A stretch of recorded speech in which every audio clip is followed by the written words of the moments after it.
Good morning, everybody. Happy 88th day of the year. It is Sunday, day 88.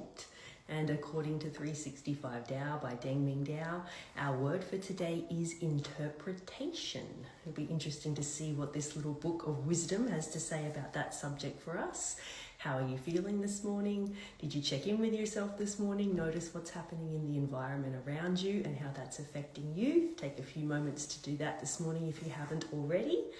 Find a nice, quiet and comfy place where you're not going to be disturbed for the next 15 minutes or so while we read together. Get your books ready, get a journal and something to write with ready. Focus on your breath for a few moments. Some deep breaths in with long exhales out to be here and now and present. Down-regulate your system, get nice and relaxed, and let's start reading together on the 88th day of the year. Our subject for today is interpretation. The sage whose words are ambiguous you call great. Those who advocate discipline you shun. With one you treat words the way you want. With the other you resent having no quarter.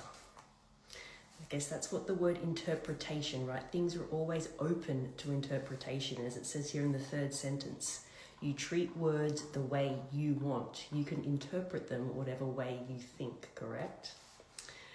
It is unfortunate that we need the words of the wise. Though they are essential to our beginnings on a spiritual path, they can cause problems because they must be interpreted to be understood.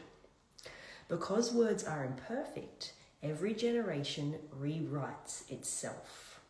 So take a moment to think about that. We do need, a sage or a master or someone, a little further along on the path, someone to mentor us when we're starting out with something.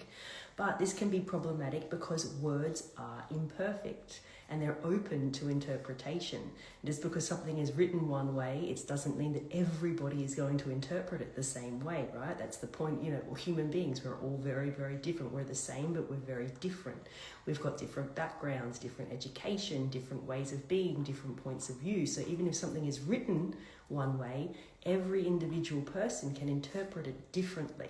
It is, even as it says here, every generation rewrites itself. So even, through generations and the aging process, things can be interpreted differently. It's about the context of the time as well. Lots of things are open to interpretation. So let's continue. People love ambiguity, especially when it comes to religion. They can interpret things any way they want.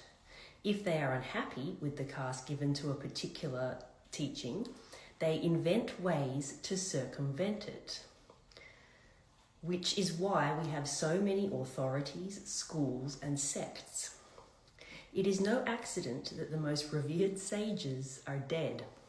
They aren't around to correct our misguided notions, to change their teachings, or even make mistakes that might mitigate our reverence. Christ, Muhammad, Buddha, Lao Tzu, how many of us are actually devoted to the wisdom that they embodied? Or have we made them mere screens upon which we project our own ideas? So think about that. Projecting your own ideas onto something is your interpretation, and your interpretation is going to be unique to you. It is important to spend time with a living teacher, one who can correct mistakes and discipline you. But the object of such study should not be the creation of a new orthodoxy. Rather, your goal should be to bring yourself to a state of independence.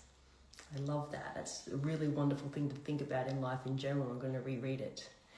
Your goal should be to bring yourself to a state of independence. All teachings are mere references. The true experience is living your own life.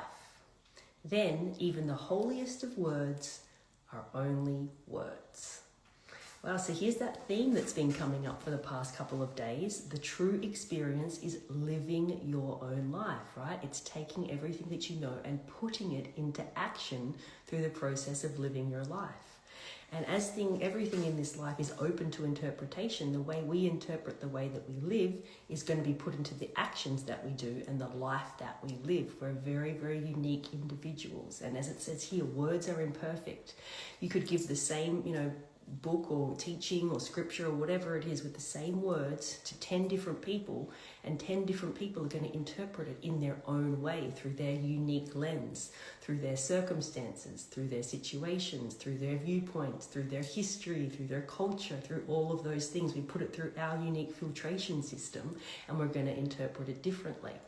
So have a think about that in general, as it says here, words being imperfect, and that the importance of, creating an independent state for yourself. And my favorite sentence, I think, for today is, the true experience is living your own life. So interpreting these things that you read and putting them into action. That's really book smarts and street smarts going together. So lots of great things to think about in today's passage. I invite you to reread it in your own time and pull out anything that resonates as a journaling prompt. Thank you so much for being here for 88 days, and